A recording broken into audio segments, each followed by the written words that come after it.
कौन ब्रह्मा का पिता है, कौन विष्णु की मां, शंकर का दादा कौन है, हमको दे बता। ये जानने के लिए कृपया सुनिए। जगत गुरु तत्वदर्शी संत रामपाल जी महाराज के अमृत वचन सर्व पवित्र धर्मों के पवित्र शास्त्रों के आधार पर। बोलो सतगुरुदेव की जय। बंदी छोड़ कबीर परमेश्वर जी की जय। बंदी छोड़ गरीबदास जी महाराज जी की जय। स्वामी रामदेवानंद जी गुरु महाराज जी की जय।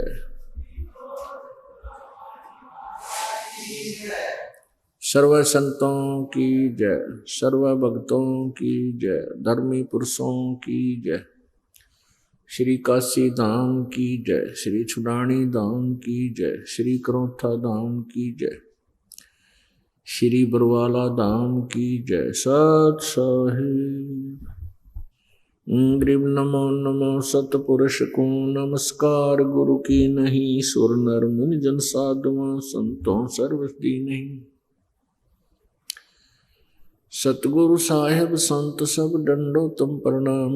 आगे पीछे मज हुए तिनको चा कुर्बान। नराकार निर्विषम काल जाल भयबंधनम निर्लेपम निज निर्गुणम अकलनु बेसुंदनम। सोहम सुरति समाप्तम सकल समाना नीरतलय उज्ज्वल हिरंबर हरदमम बेपरवा अथाह वार पर नहीं मध्यतम। ग्रीव जो सुमर सिद्ध होई गणनायक गलताना करो अनुग्रह सोई पारस पद परवाना। आदि गणेश मनाऊं गणनायक देवन देवा चरण कमल लो लाऊं आदंत करूं सेवा। परम शक्ति संगीतम रिद्धिदाता सोई अवगत गुण अतीतम सत्य पुरुष निर्मोही। जगदम्बा जगदीशम मंगल रूप मुरारी तन मन अर्पू शेषम भक्ति मुक्ति भंडारी। सुर नर मुनि जन ध्यावे ब्रह्मा विष्णु महेशा शेष शेष मुख गावे पूजे आज गणेशा। इंद्र कुबेर सरीखा वरुण धर्म राय ध्यावे समर्थ जीवन जी का मन इच्छा फल पावे। 33 कोटि आधारा ध्यावे से 88 ही उतरे भवजल पारा कट है यम की फांसी। 33 कोटि आधारा ध्यावे से 88 उतरे भवजल पारा कट है यम की फांसी। सत साहिब कर जोरूं विनती करूं धरूं चरण पर शीश। गुरु जी राम देवानंद जी महाराज ने दियो नाम बख्शीश। कोटि कोटि सिजदा करूं कोटि कोटि प्रणाम। चरण कमल में राखियो मैं बंदी जाम गुलाम। कुत्ता हो गुरुदेव का रामपाल दास का नाम। गले प्रेम की जेवड़ी जाखे चोभा जाऊं। तो करो तो बावड़ू दूर दूर करो तो जाऊं। जो राखो तो ही रहूं जो देवो सुख। तो करो तो बावड़ू दूर दूर करो तो जाऊं। जो राखो तो ही रहूं जो देवो सुख। जय इब के सतगुरु मिले सब दुख आँखों रो। चरणों पर शीश धरूं, कहूं जो करी हो। कबीर गुरु जी मिलेंगे, पूछेंगे कुशलात, आदि अंत की सब कहूं, अपने दिल की बात। गुरु जी तुम ना भूलियो,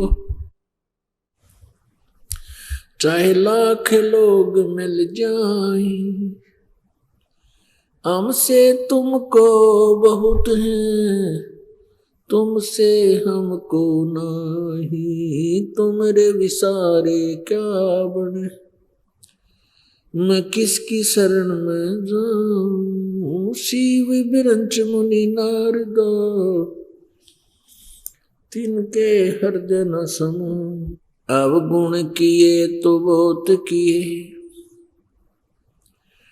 करत न मानी आरे। बावे बंदा बख्श दियो, बावे गर्दन उतार। अवगुण मेरे बाप जी, बख्शो गरीब नवाजे। जो मैं पूत कपूत हूँ, बहुर पिता को लाज। मैं अपराधी जन्म का, नक्सिक बरे विकार। तुम दाता दुख भंजना, मेरी करो संभार। परम पिता परमात्मा, सारी सृष्टि के रचनहार कुल मालिक कबीर देव, कबीर साहब, कबीर परमेश्वर, सारी सृष्टि के रचनहार कुल मालिक हैं। इन परमेश्वर की असीम रजा से इस पृथ्वी पर यह सत्संग प्रारंभ हुआ। सत्संग का अर्थ होता है जो सत्य ज्ञान, जहां पर सत्य ज्ञान का प्रचार हो।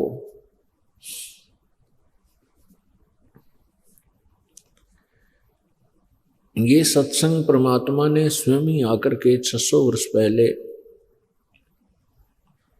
प्रकट किया था। यहाँ के भगवान, यहाँ के स्वामी ब्रह्म ने, अर्थात इस ज्योत स्वरूपी निरंजन काल ने यथार्थ ज्ञान को छुपा दिया, लोक वेद का प्रचार करवा दिया।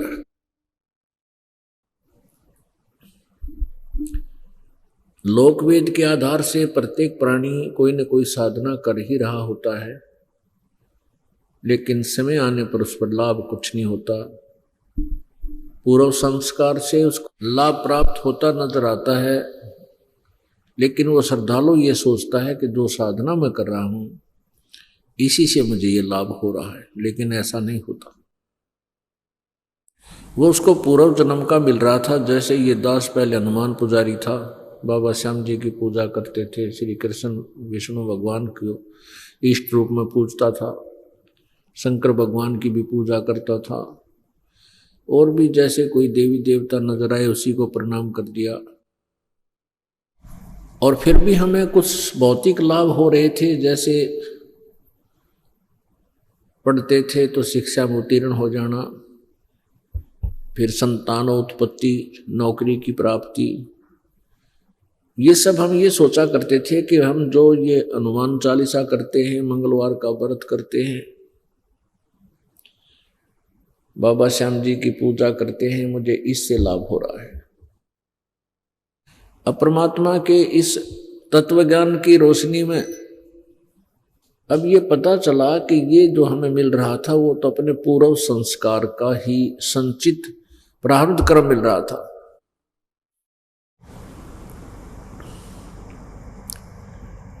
तो ऐसे ही प्रत्येक प्राणी, प्रत्येक श्रद्धालु कुछ ना कुछ साधना कर रहा है, उसको भी हानि या लाभ हो ही रहा है। लाभ होता है तो जिस इष्ट को पूजता उसको क्रेडिट दे देता है, हानि होती है तो अपने कर्मों को दोष देता है। ऐसा एक अच्छी आत्मा का स्वभाव हुआ करता है। तो काल भगवान ने हमें ऐसा फंसा दिया, ऐसे जाल में डाल दिया, ऐसे चक्रव्यूह में फंसा रखा है कि हम अपनी साधनाओं को करते हुए भी दूसरे की साधना अगर हम देख लेते हैं उसको भी करने की चेष्टा करते थे। जैसे कोई मंगलवार का व्रत रखता है तो मंगलवार का व्रत रख दिया, किसी ने एकादशी का बताया तो वो भी शुरू कर दिया। इसे सिद्ध है कि हम अपनी क्रिया से संतुष्ट नहीं थे, और जो ऐसा करते हैं वो संतुष्ट नहीं है। उसके लिए हमने अपने सदग्रंथों को पुनः आधार बनाना पड़ेगा। अपनी अपनी कह गए इस दुनिया के माँ, पर बिन साहेब की बंदगी की ठोर ठिकाना ना। अपनी अपनी सभी ने कहा है, अपने अपने सत्र की सबने ज्ञान दिया है, लेकिन तत्व ज्ञान और परमात्मा पूर्ण ब्रह्म की भक्ति के बिना इस जीव का जन्म और मृत्यु का छुटकारा नहीं हो सकता। और यही हमारे ऊपर एक पहाड़ रखा हुआ है दुख का। जन्म होता है तो हमारे ऊपर दुख सुख यहां प्रारंभ हो जाते हैं। जन्म यहां नहीं होगा तो हम सुख स्थान पर रहते हैं जहां कभी दुख नहीं होता। जहां हम पहले रहते थे वो सुख हमें आज भी खटक रहा है, आज भी उसकी चाह हमारे हृदय से गई नहीं है। उस सतलोक वाले सुख को हम यहाँ कोई तो पुत्रों की प्राप्ति में, कोई धन अधिक हो जाए इसलिए वो सोचता है कि मैं सुखी हो जाऊंगा, कोई ये सोचता है कि मेरे पास एक बड़ी ऐसी कोठी हो जाए मैं सुखी हो जाऊंगा। लेकिन यहाँ सुख नाम की चीज नहीं, 21 ब्रह्मांड में आग लगी पड़ी है। ब्रह्मांड 21वां आग लगी है, ये कृत्रिमबाजी सभी ठगी है। तो सुख केवल सतलोक में है। सतलोक में जाए बिना हम चाहे यहाँ राष्ट्रपति बन जावा, पूरी पृथ्वी के शासक बन जावा, लेकिन एक दिन ये जिसको हम इस झूठे सुख को सुख भी मानते हैं, राज प्राप्ति को, ये भी नहीं रहने का, ये भी एक दिन हमारे हाथों से जाएगा। तो फिर सुख कहाँ हुआ? जैसे आपने महावीर जैन जी के बारे में आंखों भी देखा, पढ़ा भी कई बार। अब वो 80 लाख बार तो देवता बने स्वर्ग में, और 60 करोड़ बार गधा, 30 करोड़ बार कुत्ता, 20 करोड़ बार बिल्ली, 20 करोड़ बार हाथी। बता के सुख होया उस स्वर्ग के उस देव पड़ेगा? तो ऐसे हम इस भूल में उलझे पड़े हैं। परमेश्वर ने आकर के हमारी ये चौंध तोड़ी। परमेश्वर ने स्वयं आकर के हमें ये अनमोल ज्ञान दिया, और इस ज्ञान को नकली ऋषि महर्षि गुरु ब्राह्मणों ने ऊपर नहीं आने दिया। ये हमारे पक्के दुश्मन रहे हैं, ये काल के दूत रहे हैं। काल तक की सीमाओं में हमें रखना चाहा है, क्योंकि ये स्वयं भी अज्ञानी थे। काल ने इनका मोतिया बंद कर रखा था।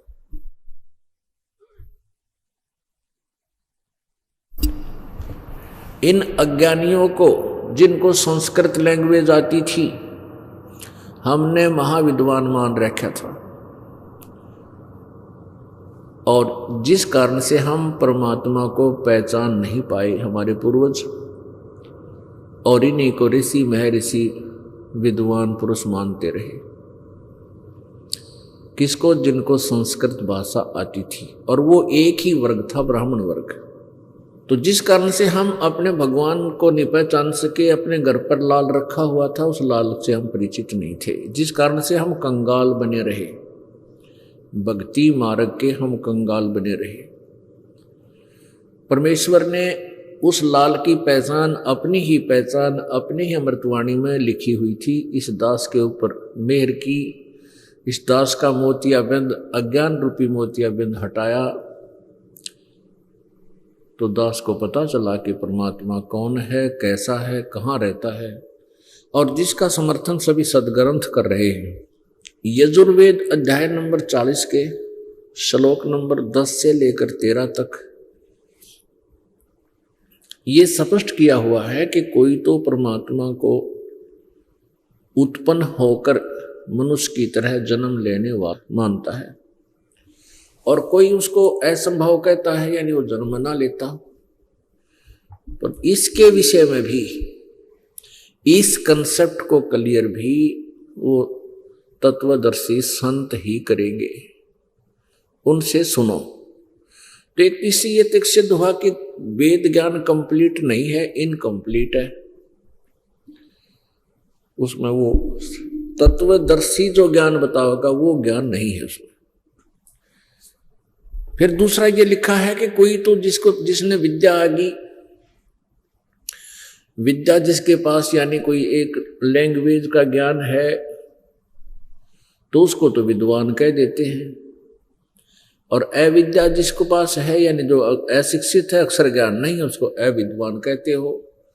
लेकिन विद्वान और अविद्वान की डेफिनेशन भी तत्वदर्शी संत बताते हैं, उनसे सुनो।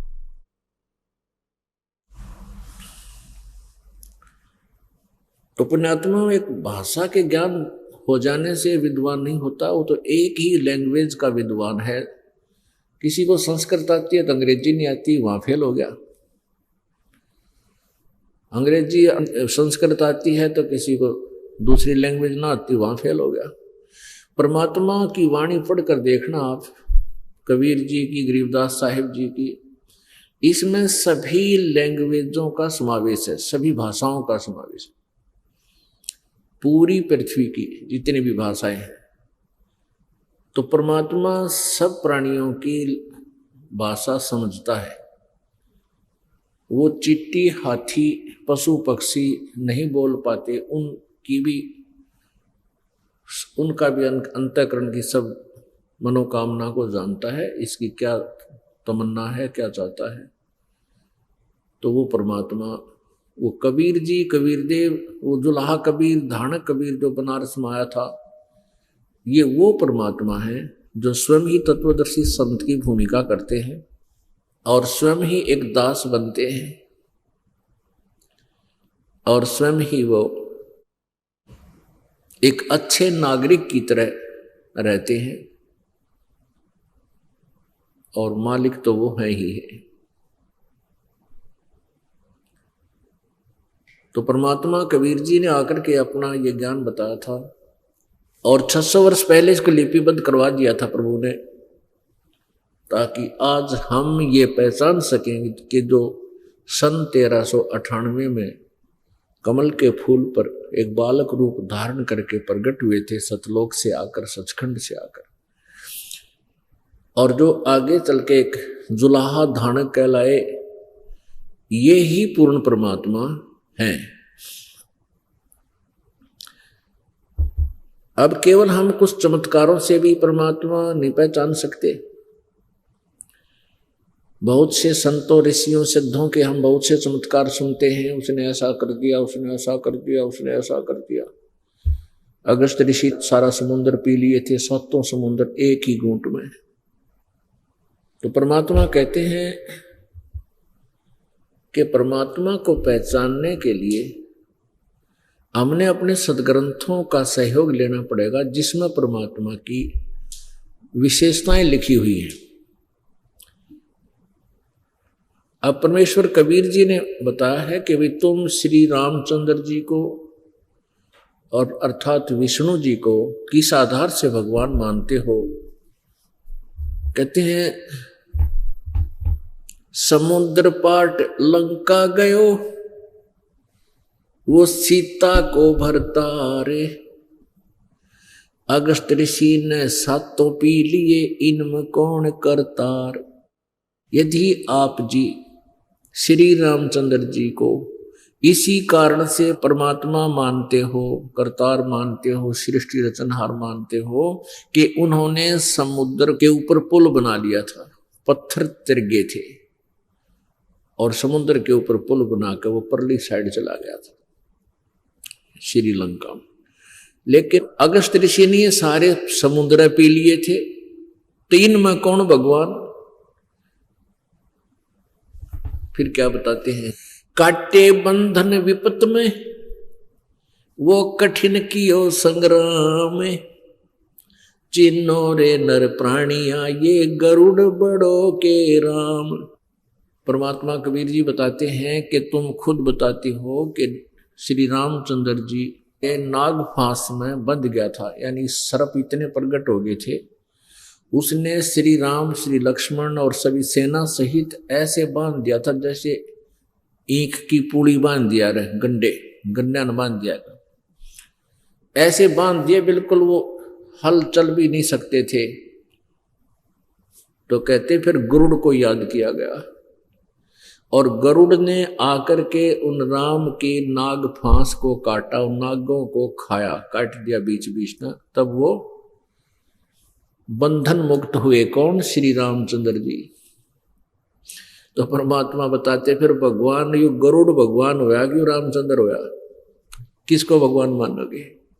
काटे बंधन विपत में कठिन कियो संग्राम में, चिन्नो रे नर प्राणिया ये गरुड़ बड़ो के राम। तो पुण्यात्मा, जब तक हम तत्व ज्ञान से परिचित नहीं होंगे हम अध्यात्म मार्ग में सफल नहीं हो सकते। प्रैक्टिकल बाद में होता है, थ्योरी पहले पढ़ी जाती है। जब हमारी थ्योरी ही गलत होगी हमारा जो, तो उसमें प्रैक्टिकल हम करेंगे वो भी गलत ही होगा, रॉन्ग होगा। परमात्मा पूर्ण ब्रह्म ये प्रत्येक युग में आते हैं और काल भगवान अपने इस पाप कर्म से चूकता नहीं, दुष्ट कर्म से ये प्रत्येक प्राणी को अज्ञानी बनाने की चेष्टा करता रहता है।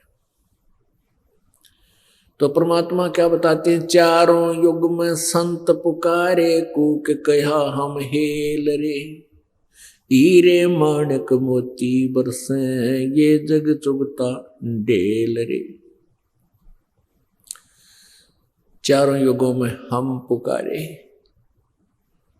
चारों युगों में संत पुकारे, यानी मेरे से परिचित मेरे पुण्यात्माओं ने चारों युगों में आवाज लगाई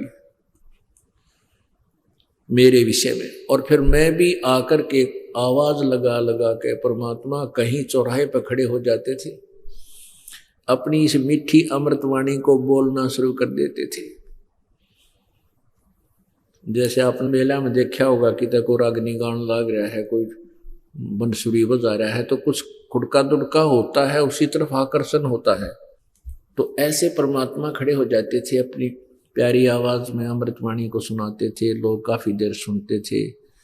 फिर एक आध कोई दुखी आता था, परमात्मा उसको आशीर्वाद देकर देते थे, उसको राहत मिल जाती थी। वो 20 जगह 100 जगह गुण गाया करता था।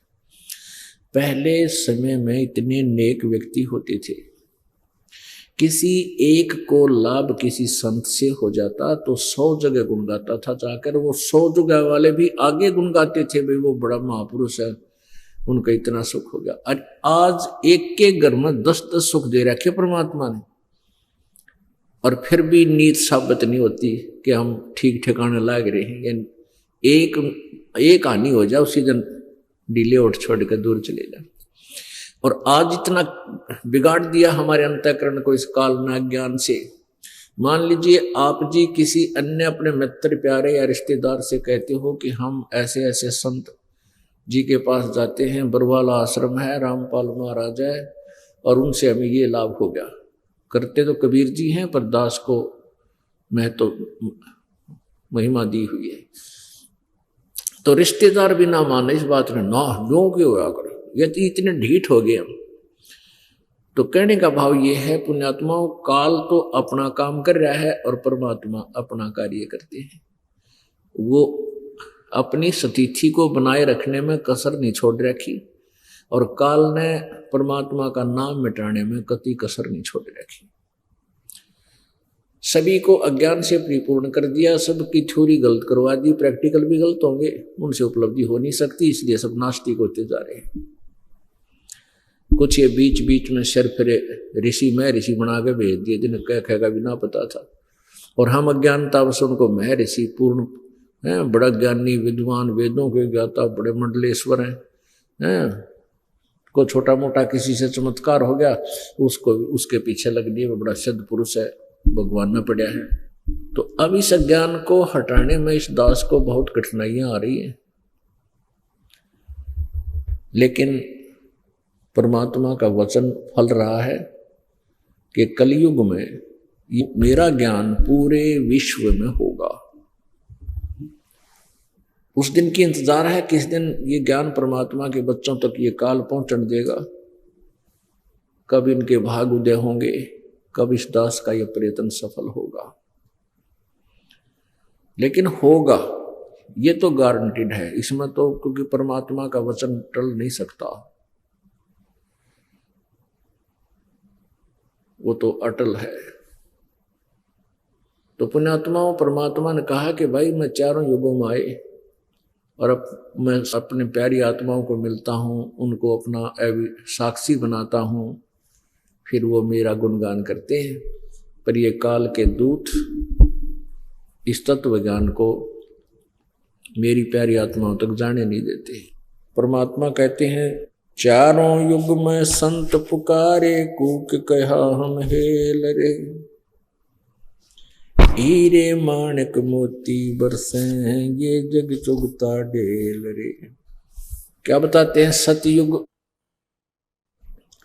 सतयुग में सत सुकृत अवतारा, त्रेता नाम मुनिंदर मेरा, द्वापर में करुणा में कहाया, कलयुग नाम कबीर कटेरा। सतयुग में मनु समझाया, काल वश रह मार्ग नहीं पाया, उल्टा दोष मोहे पर लाया, वामदेव मेरा नाम धराया। परमात्मा बता रहे हैं अपनी प्यारी आत्मा धर्मदास जी को, धर्मदास मैं प्रत्येक युग में आता हूं। सतयुग में मनु महाराज को, मनु ऋषि को मैंने बहुत समझाया, लेकिन इसने एक नहीं मानी मेरी।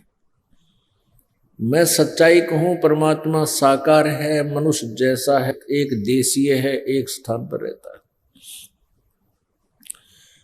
और मैं ही वो परमात्मा हूं। लेकिन मनु जी ने मेरे को वामदेव कहना शुरू कर दिया। देव माने परमात्मा, वाम माने उल्टा, यानी उल्टा ज्ञान देने वाला मेरा नाम रख दिया। त्रेता में नल नील चेताया, लंका में चंद्र विजय समझाया, सीख मंदोदरी रानी मानी, समझा नहीं रावण अभिमानी। कहते हैं त्रेता युग में जब हम आए, नल और नील नाम के दो भक्त, इनको समझाया, और लंका में एक चंद्र विजय नाम का राजा था, उसको भी हमने ज्ञान दिया। राजा नहीं था, चंद्र विजय नाम का एक भाट था, उसको समझाया। और सीख मंदोदरी रानी मानी, समझा नहीं रावण अभिमानी। रावण की पत्नी मंदोदरी जी ने मेरा ज्ञान, मेरी बात को स्वीकार किया, लेकिन ये रावण अहंकारवश, रावण ने नहीं मेरी बात को स्वीकार किया। विभीषण कीनी सेवा हमारी, ताते हुआ लंका छत्रधारी। ये विभीषण ने भी मेरी बात को स्वीकार किया, मुझे गुरु रूप में स्वीकार किया, मेरी सेवा की, जिस कारण से उसको लंका का छत्र उसके सिर पे रख दिया, ताज, यानी लंका का राजा बनाया। 3 दिवस राम अर्ज लगाई, समुद्र पर कटा युक्त बताई, नल नील की शक्ति बताई, नल नील में मस्ती छाई। उन नहीं कीन्या याद गुरुदेव, ताते हम शक्ति छिन ले, नल नील को लगी अंगाई, ताते पत्थर तेरे नी भाई। मैं कीने हल्के वे पत्थर भारी, से तू बांध रघुवर से ना तारी। दीने शरण राम जब मोरे, लक्ष्मण ने 2 होकर जोड़े। अब परमात्मा ने 600 वर्ष पहले ये सारी कथा बताई थी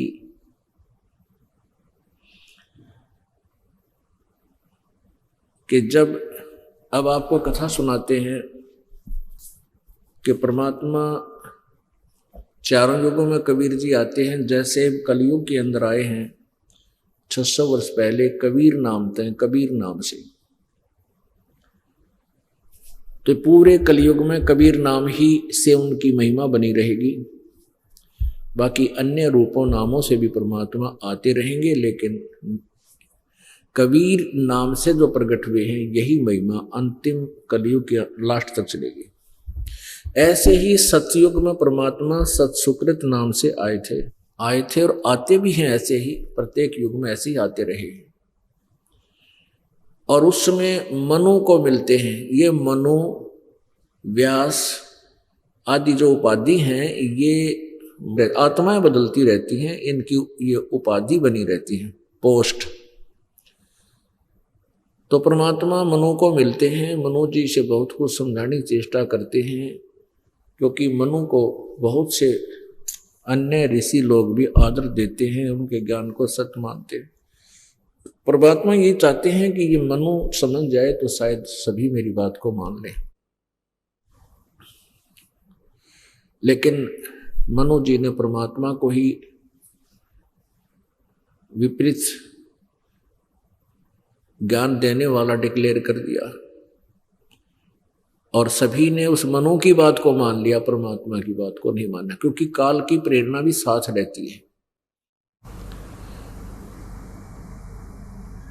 त्रेता युग में परमात्मा मुनिंदर नाम से आए थे और जगह जगह अपना सत्संग किया करते थे।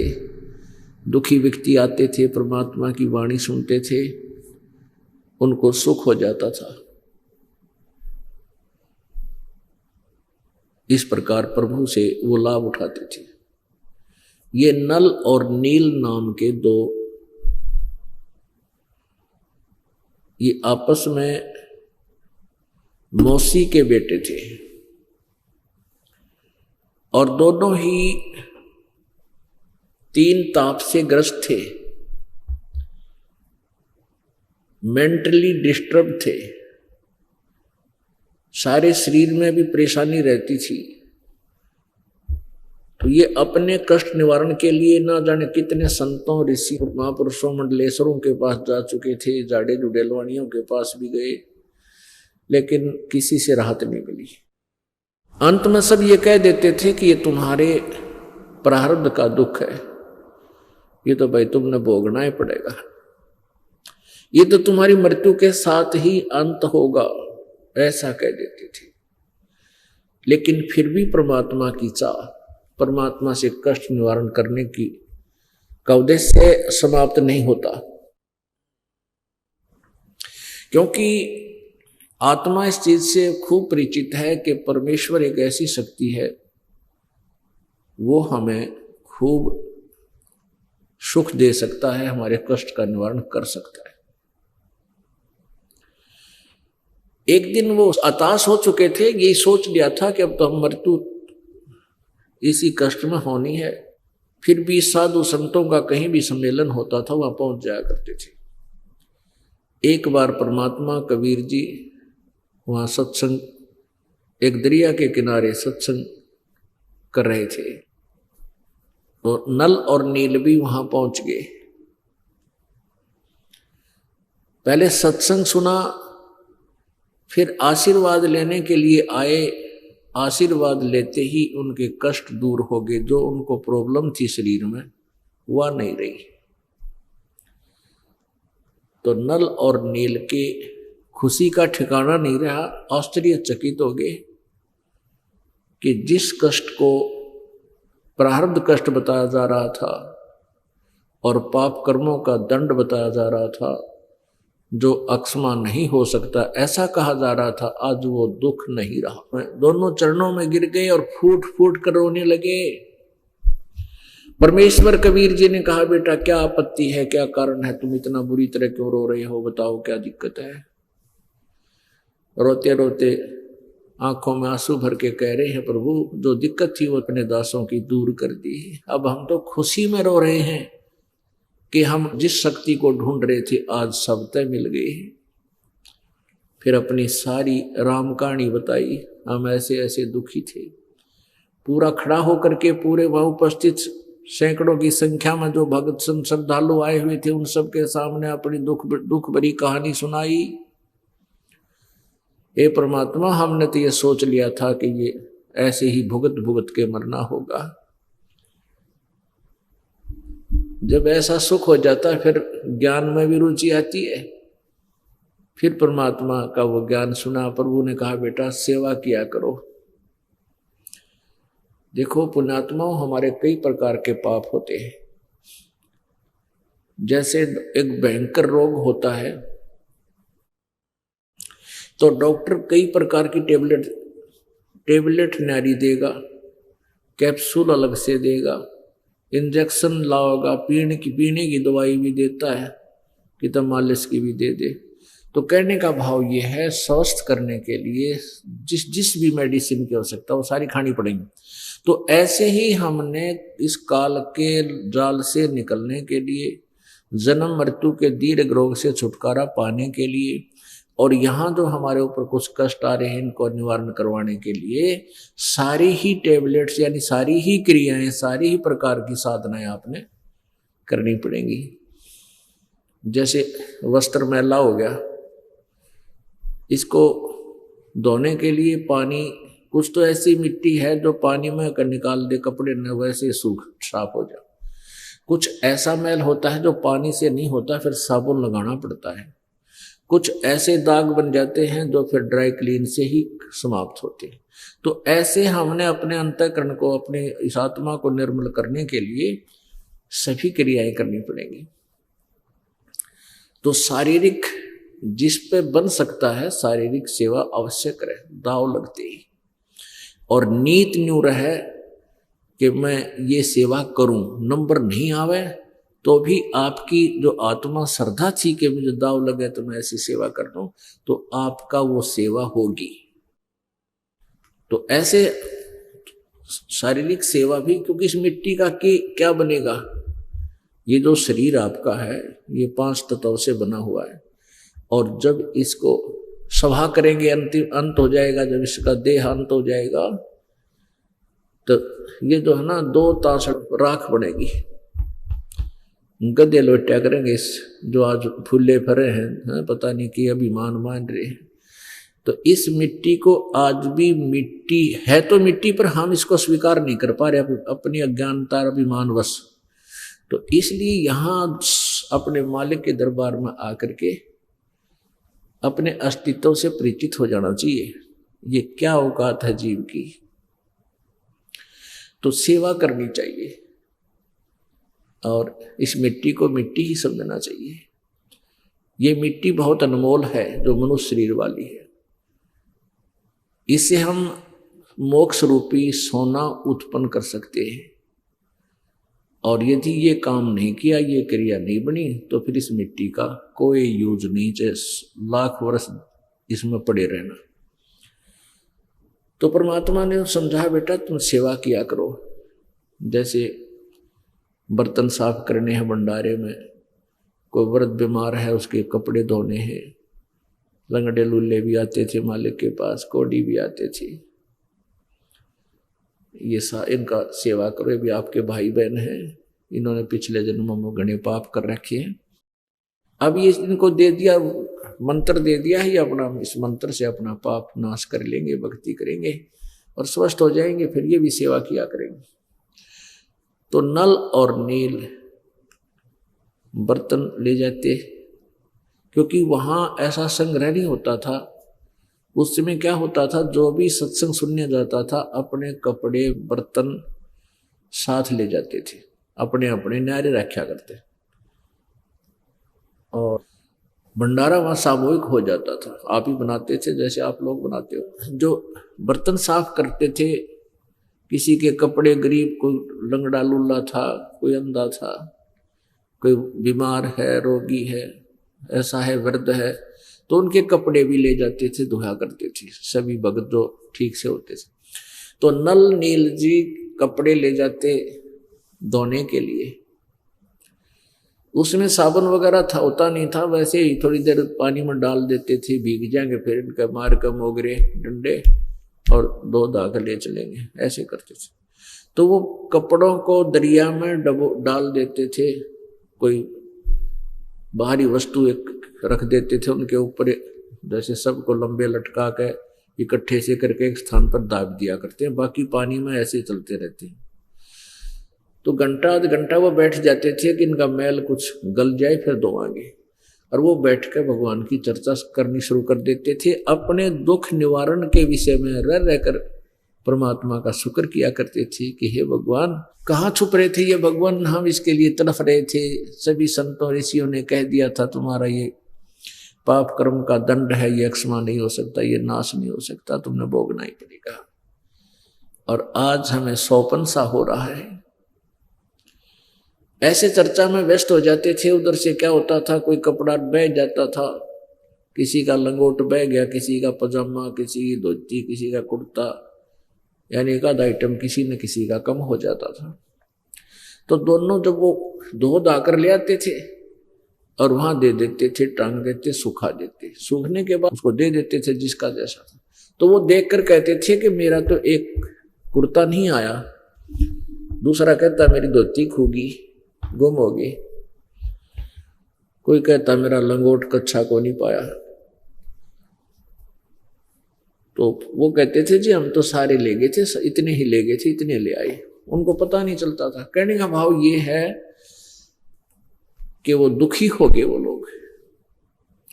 कौन? जिनके वो वस्त्र धो के लाया करते। वहां 2-3 दिन सत्संग में रुकना, दूर स्थान पर कोई शहर होते थे, पैदल आना जाना, कोई व्हीकल नहीं होता था, तो कोई आइटम की कमी हो जाती तो वो पूर्ति नहीं हो सकती थी वहां, यानी कोई शहर नहीं था। तो किसी के बर्तन ले जाते थे धोने के लिए, वो बह जाते थे, फिर वो दुखी होते थे, फिर कहते थे भी नल नील तुम हमारी सेवा मत करया करो,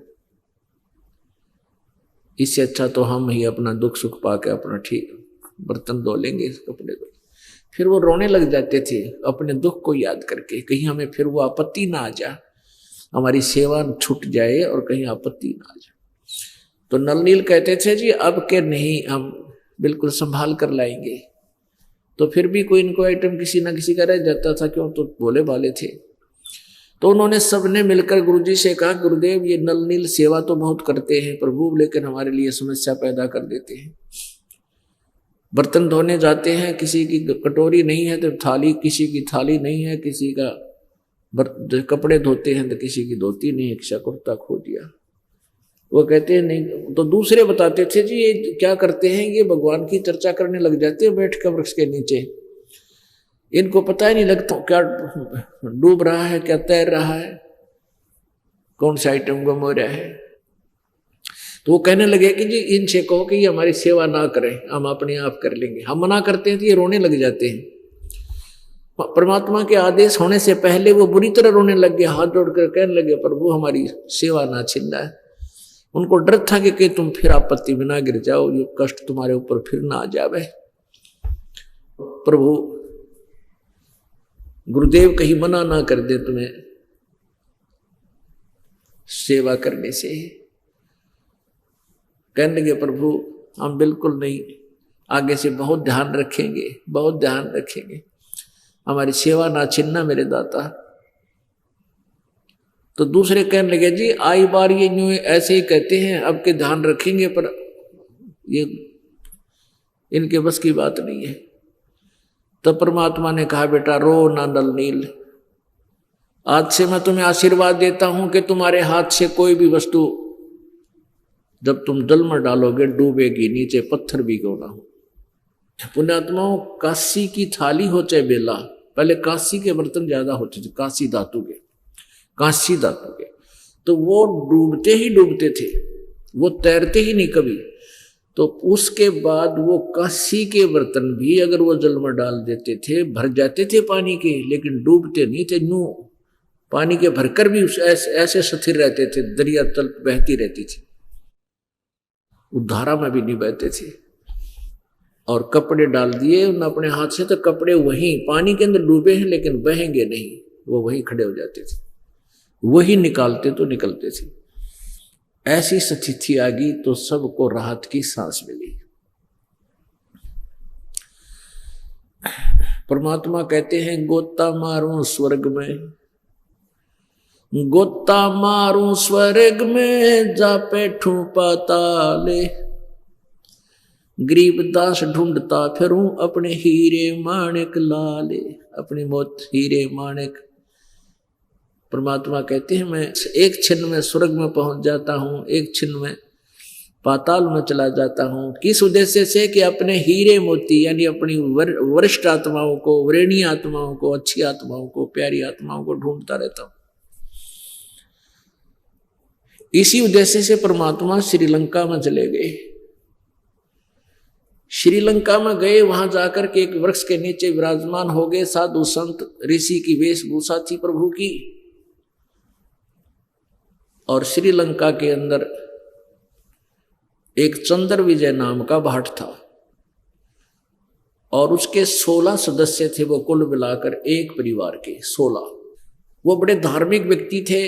वैसे तो पहले सभी धार्मिक होते थे और परमात्मा से डरने वाली आत्माएं हुआ करती थी। कोई भी घर खाली नहीं था जिसमें थोड़ी बहुत ईश्वर चर्चा ना होती हो।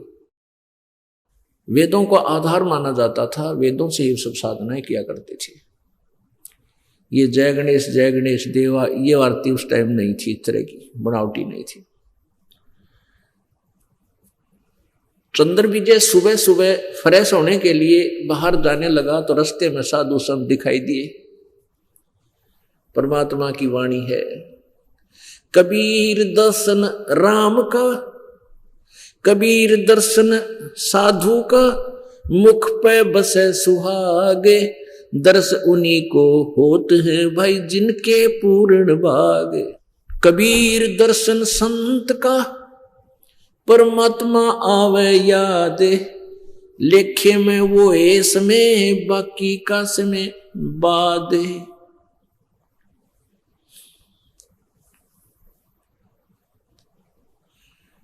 तो जो पुण्य आत्मा होती है उनको साधु संत भक्त मिल जाए, आत्मा गदगद हो जाती है।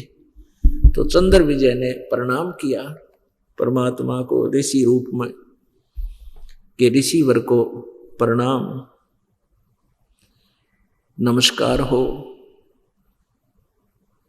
अब कबीर परमात्मा ने प्रति उत्तर दिया, प्रणाम बच्चा, आजा बैठ जा। बैठ गए। अब कहते हैं सूत्या साधु जगाइए, भाई करे राम का जाप, ये तीनों सूते भले भाई, साकट संग और सांप। कहते हैं निकम्मे आदमी ने, साकट ने, और शेर को और सांप को, कहते हैं ये तो सूते अच्छे न छेड़े नहीं। और भगत साधु संत को अवश्य यानी उससे संपर्क साध है। लेट रहा हो, सो रहा हो तो भी चरण छू करके राम राम बोला, उठेगा तो मान ले की चर्चा जरूर करेगा साधु संत भक्त। कहते हैं सूत्या साधु जगाइए, वो करे राम का जाप, ये तीनों सूते भले भाई, साकट संग और सांप। कहते नकमी आत्मा और ये सांप और शेर, कहते ये सूते अच्छे न छेड़े नहीं नकम्या। तो जो ही इस परमात्मा के पास बैठा, मालिक ने कहा बेटा भक्ति करते हो? कहा जी भक्ति करते हैं। किस चीज की? किसको भजते हो? कि शिव जी भगवान को। क्योंकि रावण ने भगवान शिव जी की साधना की थी और रावण के गुरुजी ने, वो अज्ञानी था लेकिन अपने आप को बड़ा विद्वान सिद्ध किए हुए था। उसने रावण को वेदों का आश्रय देकर के वेदों में लिखा है कि महादेव जो शिव है ये सर्वेश्वर है, मृत्युंजय है, कालज्ञ है, और इसका मंत्र बता दिया ओम नमः शिवाय।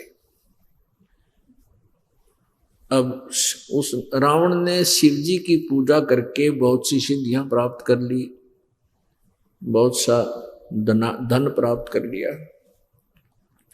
तो उसने पूरी लंका में शिव जी की साधना का आदेश दे रखा था। तब परमात्मा ने कहा उस चंद्र विजय भाट से कि भाई ये ब्रह्मा विष्णु और शिव जी ये तीनों नाशवान हैं,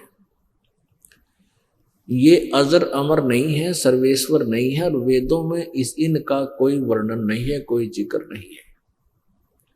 वेदों में जो महादेव नाम है या वेदों के अंदर परमेश्वर नाम है, ये उस परम शक्ति के विषय में जानकारी है जिसकी जानकारी मैं देने का के लिए। तो उसमें वेदों को भी तकरीबन समझ लिया करते थे, सुनाया करते थे जो थोड़ा बहुत। तो कहने का भाव यह है कि चंद्र विजय को परमात्मा ने सृष्टि रचना सुनाई। चंद्र विजय ने सोचा भी कुछ ही देर में ये ज्ञान नहीं समझा जा सकता, प्रार्थना की है रिसीवर, दास का घर साथ में ही है, दया करो आप दास की झोपड़ी पर, फिर वहां आपका सारा ज्ञान सुनूंगा। तो परमात्मा उस चंद्र विजय के साथ उनके घर पर आ गए। घर पे 16 सदस्य और थे। उन्होंने ज्ञान सुना, यानी उसकी पत्नी थी, पुत्र थे, पुत्र वधू थी, लड़कियां बेटियां थी, सबने ज्ञान अवश्य सुना, लेकिन दीक्षा नहीं ली। दीक्षा केवल चंद्र विजय ने ली। परमात्मा चले गए। चंद्र विजय ने फिर पूरे परिवार को तैयार किया, समझाया। उसके बाद फिर दोबारा फिर गए कबीर जी लंका के अंदर, तो पूरे परिवार ने उपदेश लिए। उस पुण्य परिवार में परमात्मा 1 हफ्ता रुके, सबको शाम को बैठा के पूरी कथा सुनाते, सत्संग सुनाते। तो वो सारे के सारे रंग में रंग दिए। अब जो चंद्र विजय की जो पत्नी थी, वो कर्मवती नाम था उसका, वो रावण की पत्नी मंदोदरी के पास जाती थी और चंद्र विजय जाता था रावण के पास। वो उसका पर्सनल भाट था। और ये भाट लोग क्या करा करते हैं, राजा को खुश करने के लिए कुछ ऐसे चुटकुले उनकी महिमा के पुल बांध दिया करते। आप तो राजा रिद्धिराज हो, आप तो सरताज हो, पता नहीं के गुण गाया करते। और राजा उनको कुछ खुश होकर थोड़ी बहुत मनी दे देता था, पैसे देता। ऐसे ही मंदोदरी के पास वो कर्मवती जाती थी, चंद्र विजय की पत्नी, और मंदोदरी का रिक्रिएशन कराया करती थी, मनोरंजन कराया करती थी, बूढ़ी बूढ़ी गंदी गंदी कथा सुना के, बूढ़े बूढ़े चुटकुले सुना के, अभद्र तरीके थे। और मंदोदरी बड़ी खुश होती थी, रानी को प्रसिद्ध करती थी। तो रानी उसको कुछ पैसे दे देती थी, कुछ दाने डाल देती थी। ऐसे उनका व्यवसाय चल रहा था। जब उस कर्मवती को ये ज्ञान हुआ, इस ज्ञान के अतिरिक्त वो कोई चर्चा नहीं करती थी। जहां भी बैठती थी मालिक की चर्चा सुनाती थी, सृष्टि रचना कथा सुनाती थी। हमारे घर पर भगवान आते हैं, परमात्मा आते हैं। तो मंदोदरी को जब उसने सृष्टि रचना सुनाई, ये परमात्मा की अमृतवाणी सुनाई, सब कथा सुनाई, तो मंदोदरी रानी जो है उसके मुंह की तरफ देखे और उसने नो कहे, बूढ़े मुंह वाली, ये तू इसे बूढ़ी बोला करती, ये सुथरे वचन तेरे मुख तो आज के ऊपर निकल रहे हैं, तूने ये ज्ञान कहाँ से प्राप्त किया? तू तो कलजी भी थी कति, केरा के बोला करती बूढ़े बूढ़ी। अब ये ऐसी अमृतवाणी तू कहाँ से ले आई? तो कर्मवती ने कहा कि महारानी, अनजानपने में मैंने बहुत गलतियां कर ली, पर अब नहीं करूंगी। ये जीव तो भगवान के लिए बताइए परमात्मा ने कि राम का नाम ले या अच्छी वाणी बोले, ना तो इसकी कोई जरूरत को नहीं। परमात्मा कहते हैं जीव या तो वाय बली जो रटे हरि नाम, और नहीं तो काट के फेंक दियो यो मुंह में बलोनी चाम।